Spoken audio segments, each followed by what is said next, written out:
Oiês, bem-vindo a mais um GTC Cast, o podcast que tem o intuito de transformar a vida de você que está nos ouvindo. Eu sou Thaís Campbell e eu estava tão ansiosa por essa convidada que está aqui hoje, doutora Hee Sun Kim. Sim, é um nome coreano. Para os nossos chegados aqui, é a nossa Doc Hee. E por que eu estava ansiosa, gente? Porque ela é uma pessoa que me inspira muito, não só como colega de profissão e nessa parte de colega, porque ela tem um olhar tão minucioso a detalhes e uma mão que, meu Deus, eu aprendo muito ali com uma mãozinha que não dói, é impressionante. Ela é médica lá no grupo, mas também por toda a parte mãe, que ela é muito sábia, né? Ela é mãe da Magá e da Oli, vai contar um pouquinho disso aqui, porque eu quero aprender com ela um pouco mais de como equilibrar o tempo, de como ser tão sábia nas decisões dela ali. Então, muito bem-vinda, Olá! Nossa, que amiga! É apresentação! Meu você! Deus! Aham! Amei que você aceitou nosso convite, porque hoje revelaremos muitas coisas. Tem várias coisas que eu quero perguntar para ela aqui Vamos lá. no dia a dia, no corre, não dá tempo, então vai ser aqui com vocês que aí vocês vão descobrir também. E a primeira pergunta que eu gosto de fazer para todos os nossos convidados é: quem é a Ri além de médica? Porque todo mundo chama doutora Ri, Doc Ri, e aí é sempre, né, falando dessa parte profissional. Mas eu quero saber um pouquinho mais, além, como você se definiria aí, a Ri além de médica? Acho que de família, assim, eu sou a esposa do Vitor, Uhum. como você já me apresentou ali, mãe da Olivia e da Magali. Que mais? Oh, meu Deus, Qual já que é a tá me idade das crianças? Olivia, 9 anos, Magali, 7 Ai, anos. gente, como voou, né? Voou Olha como muito elas já e eu estão. comecei a maternidade um pouco mais tarde, né, então tenho crianças pequenas. Uhum. E aí Eh, conta da sua origem, que é muito onde a gente quer chegar, né? Porque não é que ela é só assim descendente de coreanos, ela é nascida na Coreia. Conta um pouco dessa sua história, como foi isso? sim, eu nasci lá na Coreia. Eu estudei, né, até terceira série do primário, né, não sei como é que chama agora o terceiro Aham. ano. E aí, no meio ali, a família decidiu migrar para o Brasil, Tá. porque a família do meu pai já morava aqui, então fez um Uhum. convite, porque na época a Coreia vivia num. Ainda não era um país tão desenvolvido, então vivia um pouco pós-guerra, tal. A gente tinha um Uhum. pouquinho de dificuldade financeira. E a Uhum. irmã do meu pai falou: vem para cá, que aqui acho que você vai ter mais oportunidades. Então a família resolveu migrar para cá. Sim. E aí então você chegou aqui com quantos anos? Com 9 anos, 8, 9 anos. É, não, uma Né? primeira infância toda lá, Aham, né? sim. E aí conta um pouquinho, seus pais estão aqui ainda, né, no Estão. Brasil. E aí você Uhum. é filha única. Eu tenho irmã, minha irmã chama Uhum. Ri também. Todo mundo pergunta: "São 2 Ris?" É, são 2 Ris. Explica até Eh, isso do nome, é Ri. assim, o coreano, o nome é feito assim, é composto de 3 sílabas, eu vou dizer. Então o Aham. meu nome é Ri Sun Kim. Então Ri Sun é o nome, Kim é sobrenome. E aí a minha Tá. irmã é Ri Eun Kim. Que é como se Sim. fosse, eu sempre falo, é que nem Maria, Maria. Marina, as 2 são Ma, né, então Uhum. é mais ou menos isso. Ou mesmo nome conjugado, né, tipo Maria Helena, Maria Aham, Luísa, então as 2 são sim, sim, Marias, mas o verdade. segundo mas é interessante porque daí no nome inteirinho delas só muda uma letra, que Uma depois eu vou contar até uma história disso lá pra frente, mas não vamos chegar lá ainda não. Uhum. Então, hoje, né, vocês e aí o seu marido também é coreano? O meu marido já é descendente de coreano, né, Uhum. então os pais a história de imigração deles é mais longa, né, então os pais vieram ali com acho que a irmã dele tinha 2 meses e ele não era nascido, ele nasceu no Brasil. Já nasceu no Uhum. Brasil, mas a cultura coreana é algo ainda muito presente na sua vida, Muito, né, muito. diferente de outras pessoas ali, né, a gente até acabou de fazer outra entrevista aqui, né, com a Tice, que é japonesa, mas já não traz tantos traços ali da cultura japonesa na sua criação, mas vocês lá é uma imersão, assim, né, dentro dos costumes mesmo, né. Sim, eu acho que a história de imigração coreana no Brasil é um pouco mais recente do que a japonesa, no caso Uhum, da Tissy, então, acho que a gente está na segunda ou terceira geração, no máximo, de uhum, imigração. E quando chegou, os coreanos eles são muito, têm uma coisa muito de não se misturar tanto, né? uhum. Então, ficou mais ali dentro da colônia. Então, os primeiros que chegaram no Brasil, eles falam, inclusive, pouco português, Sim. né? E aí, porque tem essa coisa de união muito forte na Coreia, né? Uhum. Então, agora que está começando a liberar mais casamento de coreanos com não coreanos, porque antes era um tabu aquilo também, né? Quem corrompia, né, ia casar ali com um brasileiro É. ou com outra cultura. E essa parte, né, da sua vida, Rick, eu admiro demais sua sabedoria na fazer a criação, né, das meninas, e que aí desdobra em várias outras coisas, né. Então, na verdade, talvez até antes de entrar isso, eu queria perguntar quais são os valores da RI, né. A gente quer conhecer RI além de médica, você já contou um pouco da parte da família, da sua origem, a gente vai entrar também nas filhas, mas acho que talvez a gente entendendo um pouquinho dos seus valores é o que eles vão entender por que que eu admiro tanto também essa parte da Imagina, eu criação. agradeço muito por esse olhar tão generoso que você tem.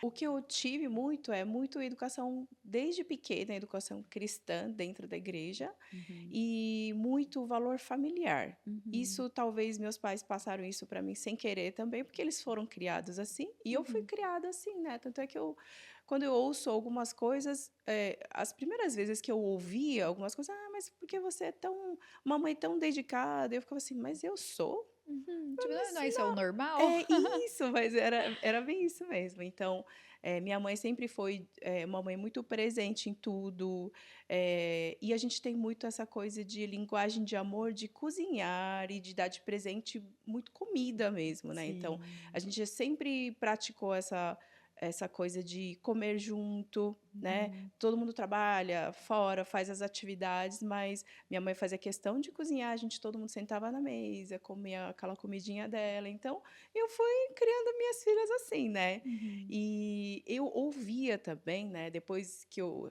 lembrei que as pessoas chegavam para mim e falavam assim: "Gente, a sua mãe ama demais vocês". Eu falei: "Mas toda mãe ama, não é isso? Isso não é normal?". Falou: "Não, não, mas sua mãe é fora de série". Agora que eu lembro dessas coisas, eu relembro de que ela era uma mãe muito dedicada mesmo. E aí Uhum. eu, sem querer, acabei pegando isso. Então, até hoje, né, ninguém faz comida das minhas filhas, sou eu que faço, né. Então, quando elas eram Impressionante, pequenas, eu gente. acordava de madrugada, deixava a Uhum. comida pronta para poder vir trabalhar, né. Então depois, como elas dormem cedo, elas têm uma rotina bem mais assim, bem rígida, Sim. e aí, às vezes, eu voltava para casa depois, né, do horário de dormir, então meu marido esquentava a comida, né, esquenta até hoje, né, esquenta a comida, dá para elas, então fui levando, achando que isso é uma coisa normal. Mas é inspiradora, Então, se eu gente. recebo, na verdade, elogios por isso, eu tenho que agradecer os meus pais, né. Sim, tem toda a razão. E a Ri, depois a gente vai entrar um pouquinho nisso, né, ela era um pouco mais reservada, mais tímida ali, né, nas mídias sociais, por exemplo, ela não mostrava muito esse lado, mostrava só o lado doutora Ri. E eu fui incentivando ela, né, falar: "Ri, isso é tão inspirador, né, compartilha um pouco".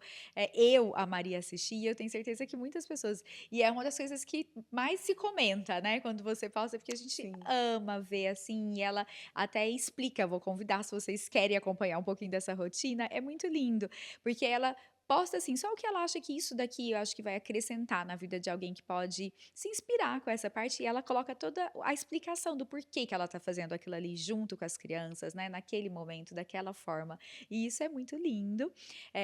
E além desse valor família, tem o outro valor que você comentou aí, né, do seu lado cristão. E não é assim também só uma pessoa, sou cristã, tenho uma fé, vou a uma igreja de vez em quando. Não. Existe ali também, da mesma forma que ela tem essa disciplina, né, com a família, existe toda uma disciplina no seu lado fé que também é muito admirável e que a gente quer ouvir um pouquinho. A gente tem aqui uma pessoa que faz as entrevistas antes para descobrir ali algumas curiosidades, né? E aí, queria que você compartilhasse um pouco, então, da questão da fé, das missões. Escolhe uma aí, um caso aí dos projetos missionários, né? De tantos que você já participou, conta pra gente. Como, desde a época de estudante de medicina, né, então, Uhum, a minha igreja sempre teve uma visão ali sobre missões, né. Então a gente tinha 2 vezes por ano viagens missionárias que a gente ia para sertão nordestino, a uhum, gente ia para a África, né, e aí dava assistência, fazia, assim, escola bíblica para as crianças e os uhum. médicos faziam atendimento médico. A primeira viagem missionária que eu fui, eu fiquei tão apaixonada, eu falei: "Deus, é isso que eu quero para minha vida, eu quero largar tudo, eu quero virar missionária". Aham. E aí os meus professores eu queria, sabe aquela jovem que está com aquele coração, assim, pegando Sim. fogo, e eu queria largar tudo, e os professores me instruíram, falou: "Ri, você até tudo bem, você pode ter esse chamado, mas até Deus te mostrar mais claramente, você vai, dá o máximo do seu dia, faz o seu curso de medicina, faz Uhum, as coisas que um dia Deus vai mostrar". uhum, E aí eu fui, mas eu participava de todas as viagens missionárias, né, e aí eu fui aprendendo o que que é fazer missões. Depois, na verdade, não veio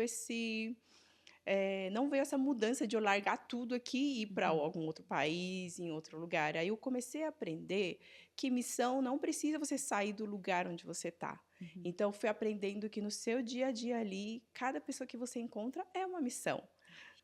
E aí como eu sempre fui muito disciplinada, não sei como é que fala isso,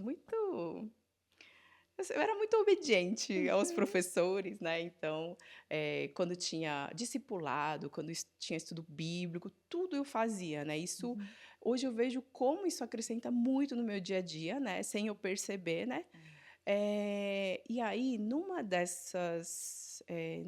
desses retiros que a gente tinha, um dos pastores ele falou: "A gente vai criar aqui, cada um vai criar sua declaração pessoal de missões". Uau. E aí a gente fazia vários testes ali, eram 3 dias de imersão sobre várias coisas, e aí no final, a gente fazia essa declaração pessoal de missões. E ali, na verdade, eu fui até essa semana procurar a frase, porque Uh, está meio modificado. Eu fui na casa da Você minha mãe pegar os tem? meus cadernos de devocional, porque eu queria achar a frase, né. Uau! Ali estava escrito assim: "Eu quero ser uma pessoa fiel diante de Deus, e que possa", o conteúdo era mais ou menos que eu fosse fiel, porque eu tinha medo de largar Deus, sabe, no meio da minha vida, de Uhum. repente, sabe, assim, Deslumbrar com alguma outra coisa, né? exato. Então, assim, eu lia muito sobre os reis ali de Uhum. Israel, que começaram Sim. muito bem e acabava o final de vida, assim, abandonando Deus. Então eu colocava essa palavra fiel e de coração quebrantado, né, Uau! porque o personagem bíblico que eu mais admirava na época era Davi, e Davi tinha um Sim. coração quebrantado Quebrantado. diante de Deus. E aí eu sempre tive essa coisa com pessoas, então eu coloquei assim: "E que possa ser boas influências para as pessoas, eh, estando sensíveis às necessidades e Que amando". lindo. Esse é mais ou Uhum. menos, né, a frase que eu lembro. E que ela tem E cumprido muito bem. e você sabe que a gente ora sobre isso e sem querer, acho que Deus vai abrindo portas e Deus vai fazendo aquilo acontecer. E aí onde eu fosse trabalhar, eu pensava assim: "Eu vou fazer sempre o meu máximo, eu vou dar o meu máximo, mas as pessoas que eu encontrar vão ser as pessoas que Deus colocou diante de mim". Então, nos outros lugares, antes de chegar no GTC, onde eu trabalhava, eu tinha muito bom relacionamento com todo mundo, sabe? Sim. O meio Né. médico não é um meio tão gigante assim, gente. Então, vira e mexe encontro com médicos, né, que às vezes por casa conhece a Ri e é muito isso que eles têm para falar dela, assim. Fala, a Ri sempre foi uma pessoa muito diferente, né? Que sempre teve esse olhar aí pelo servir mesmo, né? E é impressionante. Ela falou da linguagem do amor específica com comida, porque quando a gente vai pegar, né, as 5 linguagens do amor clássicas lá, né, do presentear, mas o presentear com comida é algo tão forte dela que a gente está bem aqui olhando ali, ó, para 2 bolinhos que ela já chegou aqui hoje, a turma do podcast aqui, né, a gente querendo um docinho, mas ninguém trouxe, aí chega ela com 2 bolos maravilhosos e ela é essa pessoa em tudo da vida dela. Eu lembro muito um dia que a gente estava num evento da clínica, um refresh, um regain, e eu estava gripada no final ali de uma tosse, né, uma dor de garganta, e aí ela chegou com uma canequinha ali que era alguma coisa com própolis para eu tomar, e ela é esse amor assim entregue dessa forma que é muito palpável, muito visível, né? Muito presente no dia a dia. E não só de pessoas amigas, enfim, mas dos pacientes também, né? E aí, entrando nessa parte dos pacientes, conta como foi essa decisão de fazer medicina? Quando que você escolheu? Era um sonho que você tinha desde criança?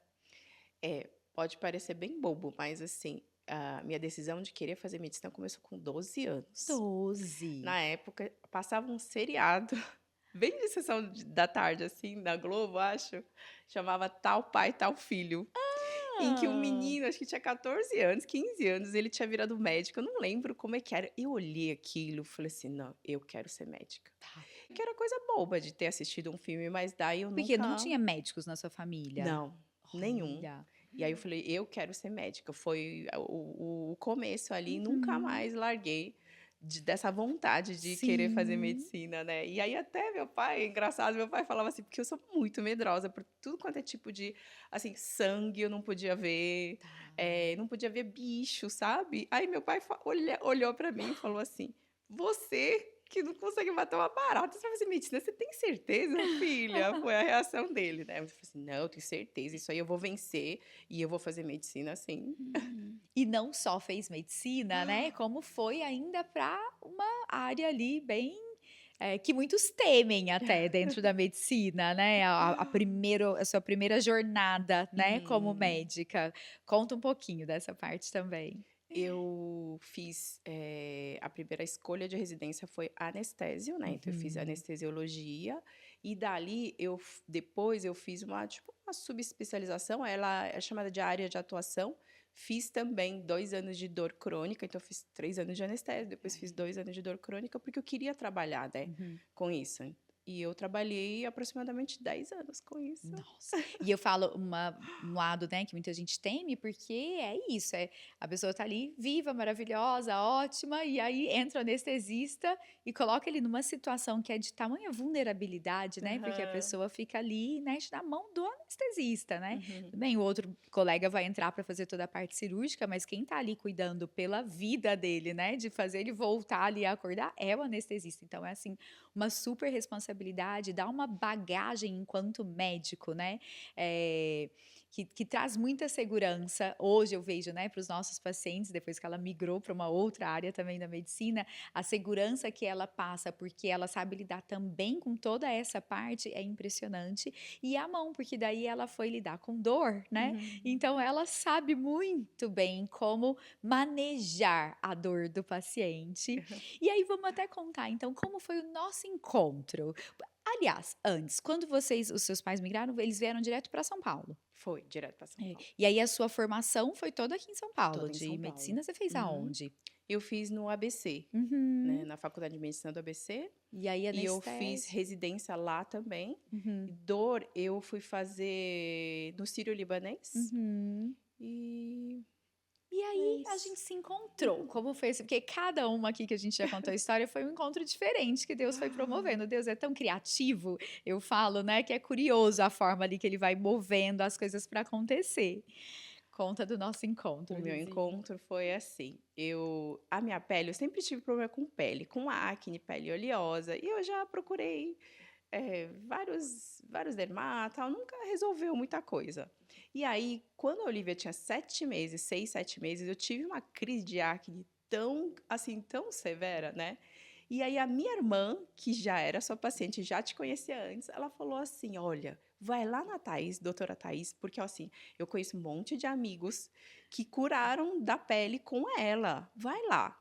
E aí eu fui, né? Fui Uhum. com ela. Inclusive, eu tinha levado até a Olivia, era bem bebezinha de Bem colo. A minha irmã bebezinho. foi para me ajudar. E aí foi assim um encontro muito mágico. Muito Não, mas é impressionante. porque eu olhei pra você, eu fiquei assim encantada de um jeito que eu não conseguia Ah, não, essa tirar os parte eu não olhos. sabia. Eu estava falando mais de que eu me apaixonei com ela já ali. Porque eu olhei e falei, gente, mas eu não sei nem explicar, eu fiquei muito apaixonada por você. O jeito como você atendia, a maneira como você falava. E ali, como a gente já tinha essa.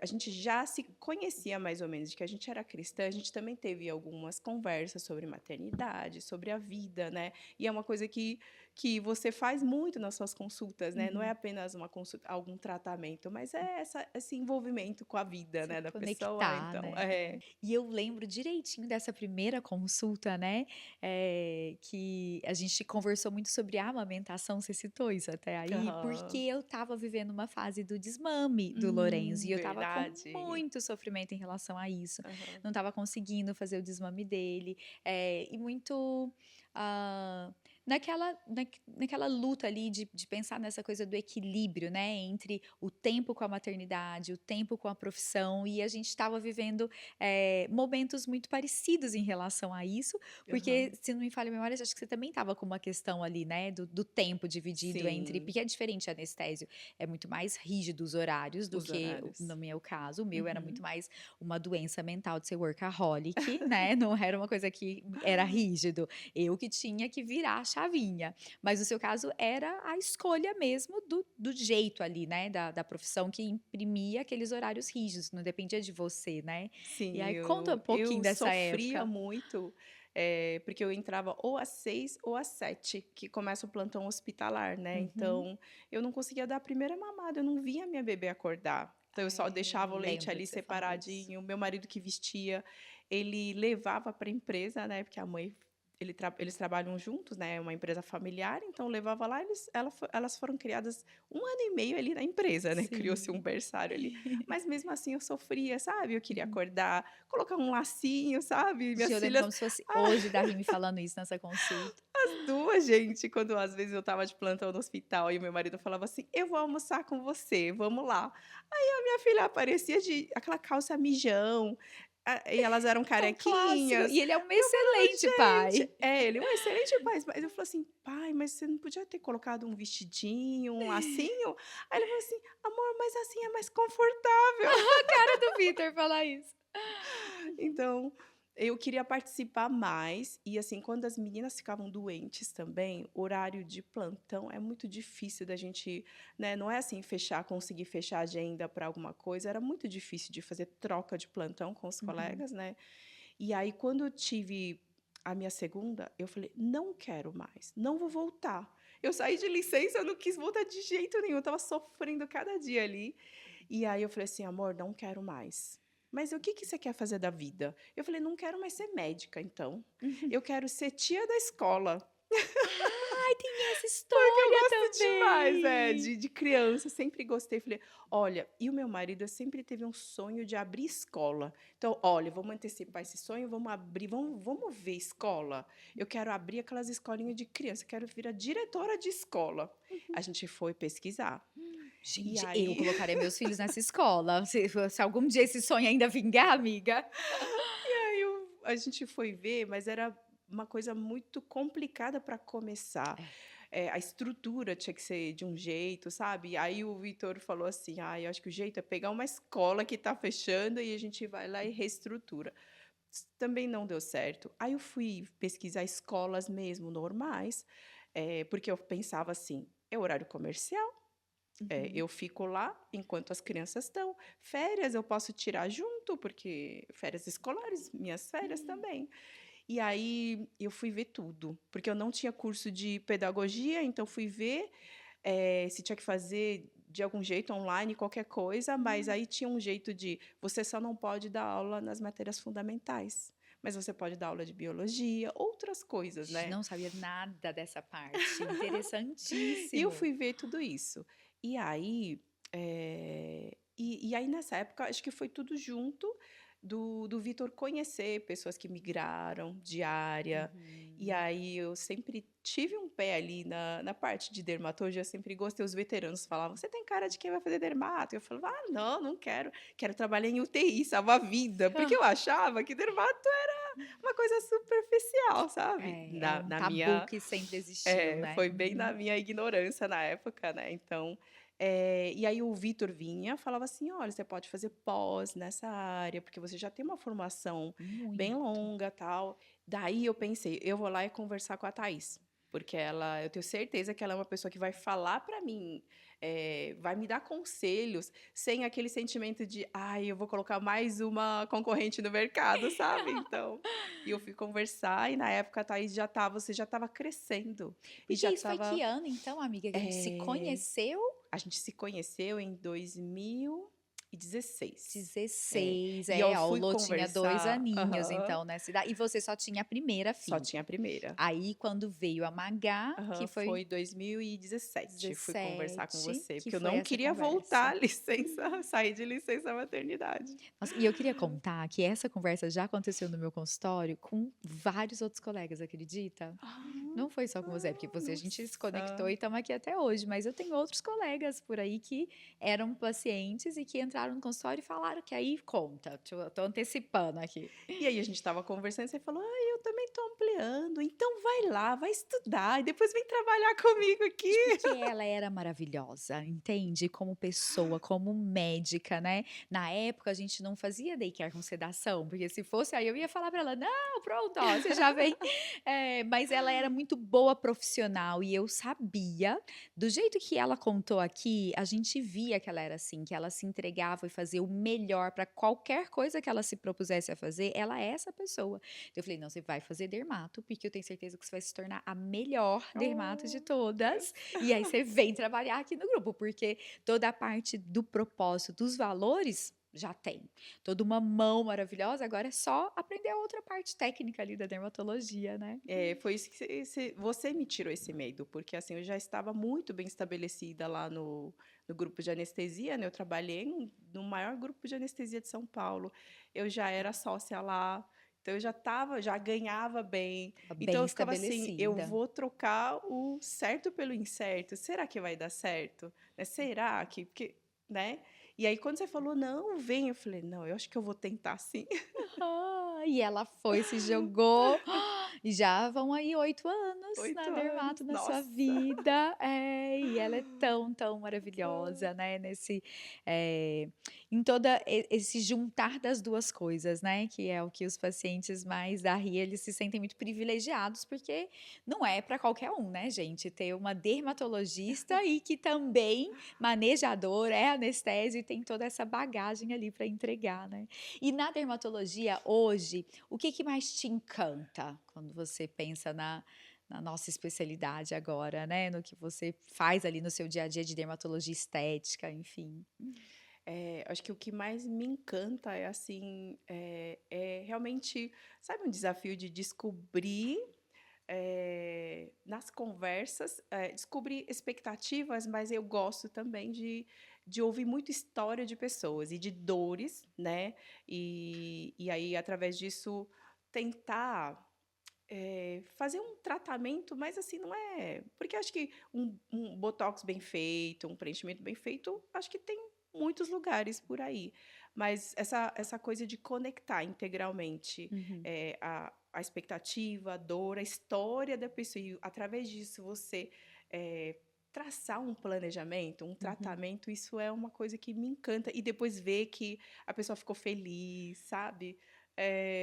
Não sei se eu estou explicando bem, mas Nossa, é uma coisa isso que. revela tanto sobre a Ri que eu ia falar na nossa chamadinha de abertura, uma das frases que eu ia dizer, acho que eu falei um pouco disso.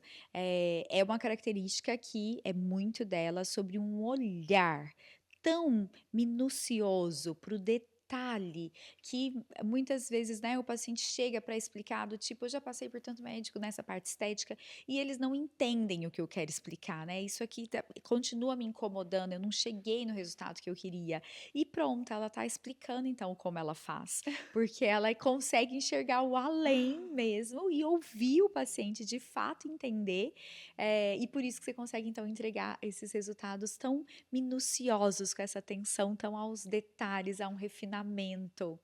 E você sabe que eu tenho isso de ser detalhista demais. Eu não sei, em São Paulo a gente fala coxinha, Sim, eu mas eu entendo o tenho termo. pacientes de Aham. outros estados falando: "Doutora, coxinha tem outro sentido". Mas não Aqui achei a é palavra, né, adequado para isso. Eu sou tão, tão detalhista. CDF, assim, uma coisa E assim, nos outros lugares onde eu já trabalhei, eu escondia muito isso, tinha que esconder, tá. porque as pessoas, para você ser detalhista e você ser certinha, não importa quantos anos de formado você tem. Uhum. Eu, quando fazia anestesia também, eu fazia aquele protocolo padrão do começo ao fim, Né, uns 10 metódica, anos. assim, né? Uhum. E eu era muito detalhista. Só que você ser detalhista, às vezes, leva mais tempo, porque as pessoas Uhum. chegavam e falavam assim: mas para que tudo Vira um chato, isso? E né? ela falou assim: Aham. faz o que é mais fácil. Eu detesto essa Arredonda frase. aí, faz o mais ou Eu menos. falava, mas não quero fazer o que é mais Uhum, fácil, eu quero uhum. fazer o que é certo e o que é melhor, né? Então, é uma Isso, coisa ela. que eu escondia muito, sabe? Tinha vergonha de revelar. É. Só que quando eu cheguei aqui, eu falei, nossa, eu posso ser assim, quanto de tempo, sabe, que eu posso levar para entregar o meu melhor? Eu me sinto muito à vontade, né? É. Então, Uhum. é uma das coisas que eu, nossa, amo demais no meu dia a dia. Porque aí isso se tornou, assim, uma chave muito poderosa, né, na sua mão, Aham, esse é. nível de detalhe e perfeccionismo ali que ela entrega, né, e atenção a esse todo ali do paciente. E 8 anos de dermatologia, e nesses 8 anos a dermatologia veio mudando muito, né, Ri? Uhum. Eu já conversei também aqui com a dermomusa, minha mãe, ela assim pegou todos os anos da dermatologia, desde antes de Nossa. existir a parte estética, né, mas mesmo né, no nosso caso, que a gente está há menos tempo, veio mudando, né? Quando a gente começou, era muito injetável, tinha ali as tecnologias, mas elas eram muito mais complementares do que realmente, né, fazia parte de um tratamento robusto.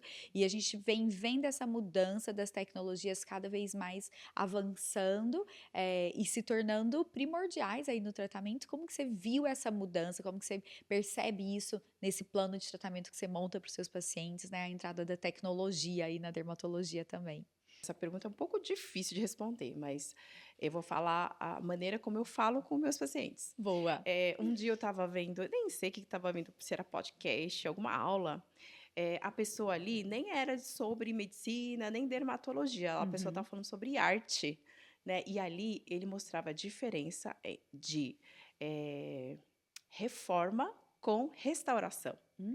E aí Hum. ele falava assim: restauração é quando você vai voltar ao seu projeto, na verdade, a obra-prima original.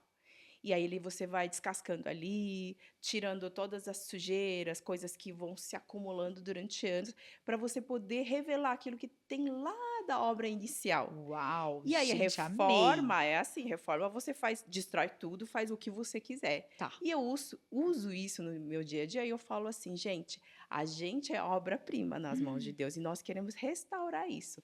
Então eu não quero transformar uma pessoa em Uhum. outra pessoa. Eu quero, na verdade, restaurar ali, ver o que que ela tem de bonito lá por dentro e revelar. Então eu ajudo, eu gosto muito de trazer esse olhar para as pessoas e assim ajudar a revelar, né? E ali tem coisa que a gente vai perdendo no envelhecimento, a gente vai restaurar um Uhum. pouquinho do que perdeu, né? Sem perder as características, sem descaracterizar a pessoa. Sim. E ali, hoje em dia, essas máquinas, toda essa tecnologia, ele ajuda muito. Muito mesmo, porque antes a gente tinha algumas camadas ali de tratamento que a gente ficava meio preso, né? Ficava meio de mãos Não tinha atadas, porque não instrumento para tinha. restaurar, né, naquela camada. Hoje em dia nós temos tudo a nosso favor. Então, Uhum. lógico, a gente também preenche, a gente faz, né, coisas para a gente repor, mas também a gente consegue tratar outras camadas sem ter que, igual técnicas mais antigas, que tinha que só preencher, preencher, né? Então, Uhum. o intuito é esse, de restaurar a obra-prima. Nossa, com certeza esse vai virar o corte que eu vou mais amar de todos os podcasts. Eu amei isso, já vou querer usar nas aulas. Porque, inclusive, reforça muito, é um jeito muito bonito, mas muito consistente de explicar o quarto beauty que a gente Uhum, fala, né? Que é isso, a gente não quer transformar ninguém, a gente uhum, quer devolver essa beleza natural sem que ninguém nem tenha percebido. Restaurações boas, restaurações em obras primas, obras de arte, não vê que foi restaurada, né, ela só parece a sim. original, né. Uhum. Amei muito isso. E aí, conta então um pouco disso em você, porque isso é interessante, né, tem várias especialidades médicas e várias áreas na medicina que o médico não usa aquela área para ele mesmo, né, então as áreas de sei lá, um cardiologista não tem problema no coração, não vai usar aquilo para ele, né, enfim. Mas a dermatologia a gente usa muito a nosso Muito. favor, né.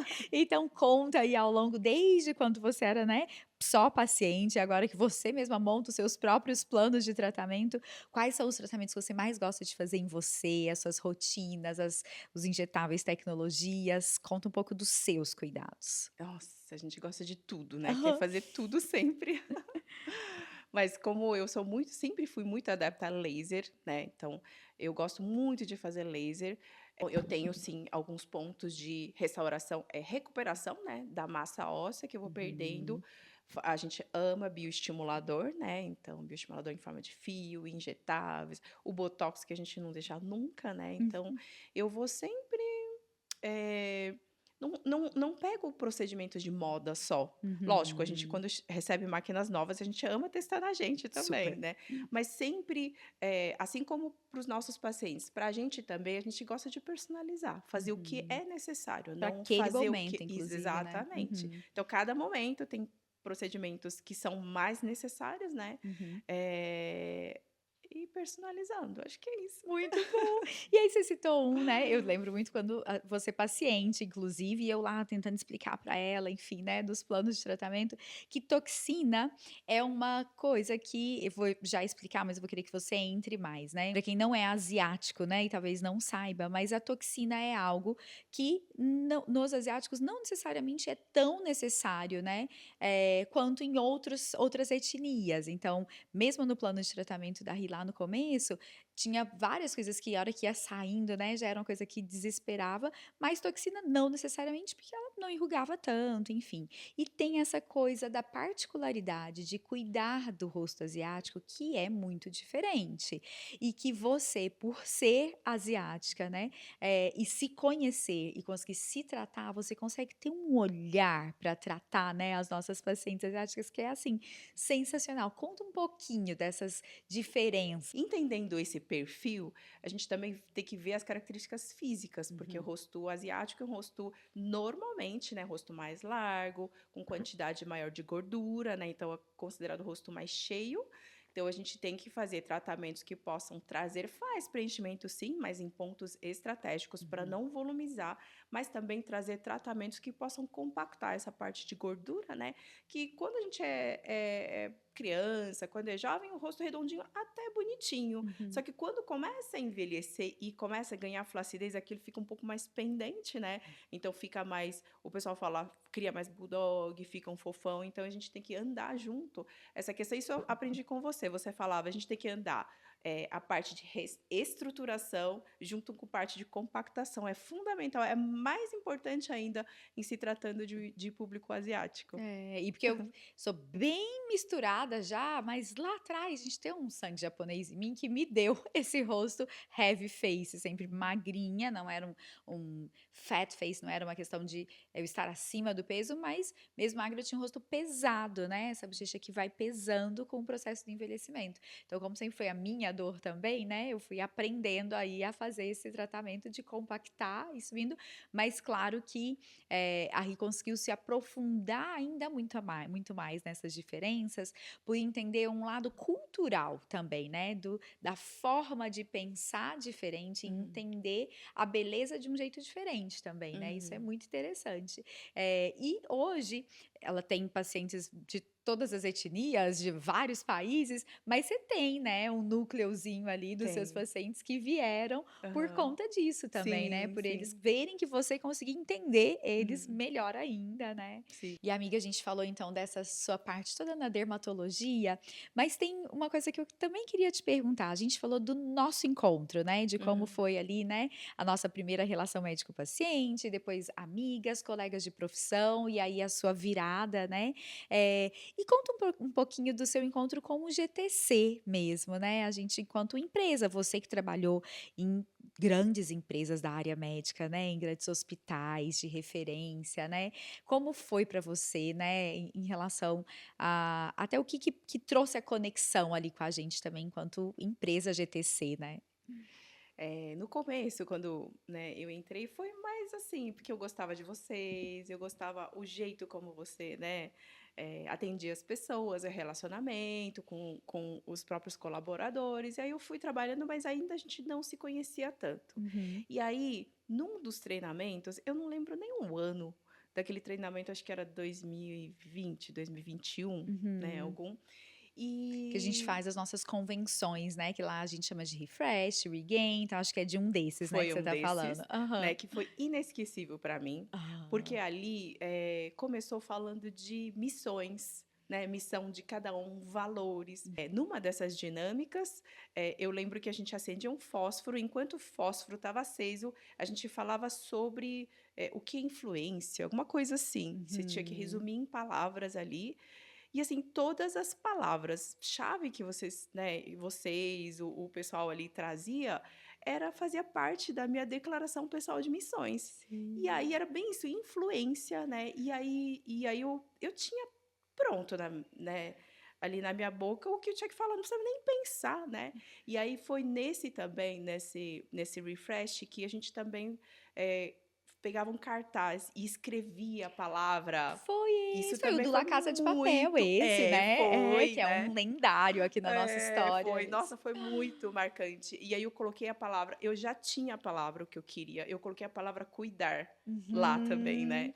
E assim, em vários momentos. E aí foi, acho que nesse refresh que o Eduardo citou também, uma frase que eu guardo para minha vida, que é a famosa frase da Madre Teresa de Calcutá, que ela fala assim: "Não devemos permitir que alguém saia da nossa presença sem se sentir mais feliz". Acho que era mais Uau! feliz. Eu acho que eu sempre Que agora eu confundo com o melhor, porque forte! o GTC Porque é a gente melhor, né. é.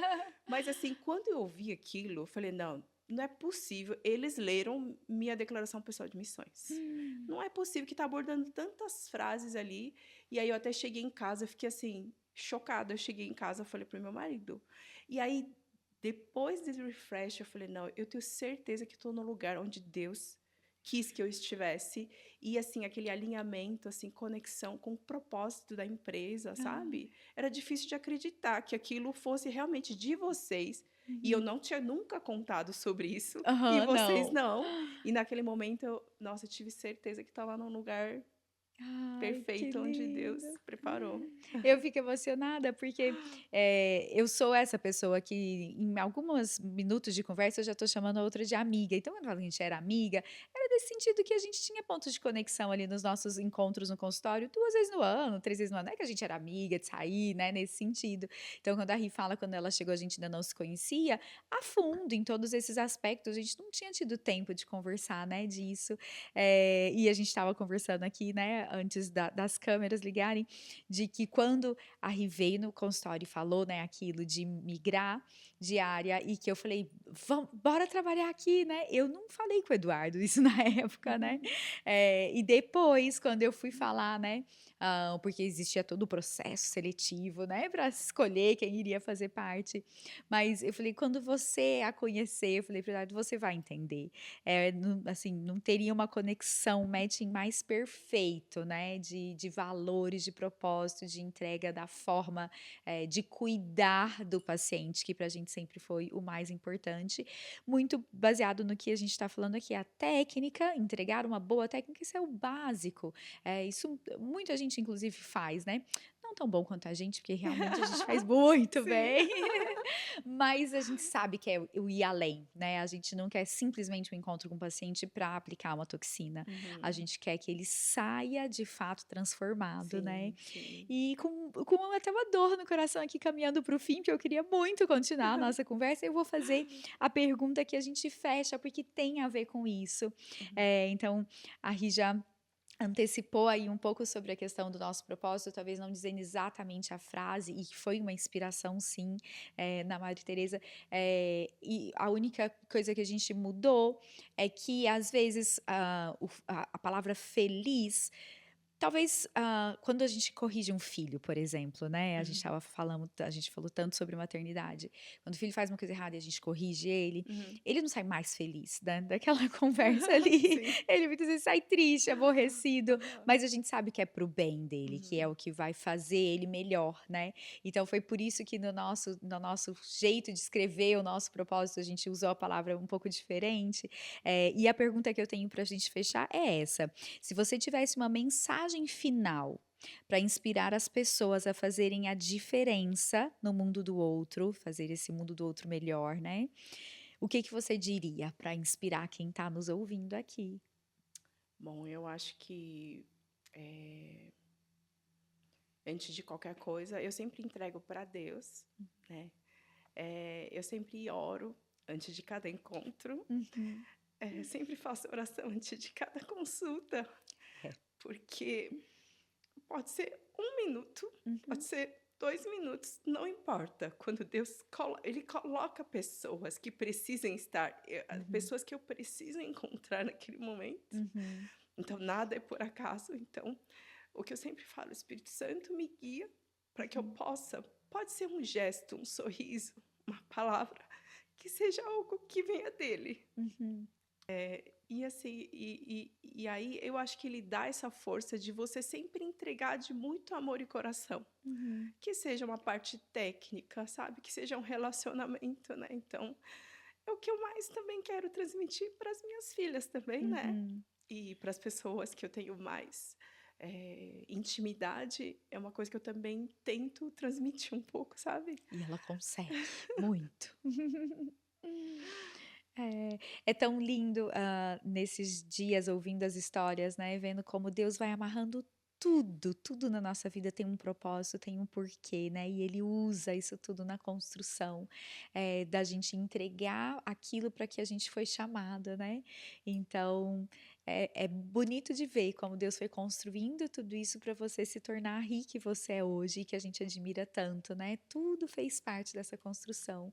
Muitíssimo obrigada Eu que pela nossa agradeço. conversa, por ter entregue tanto, por ter aberto Quem me tantas. conhece sabe a dificuldade, assim, diante das câmeras, mas assim, com você aqui. Agora ela já tá, nossa, ela liga, já faz tudo. No começo era um desafio, mas eu agradeço, porque sei, né, de como isso tudo vai acrescentar na vida, né, de quem tá ouvindo aqui. A gente não podia guardar só pra gente essa história toda, né, e tem muito mais para contar, isso foi só uma partezinha.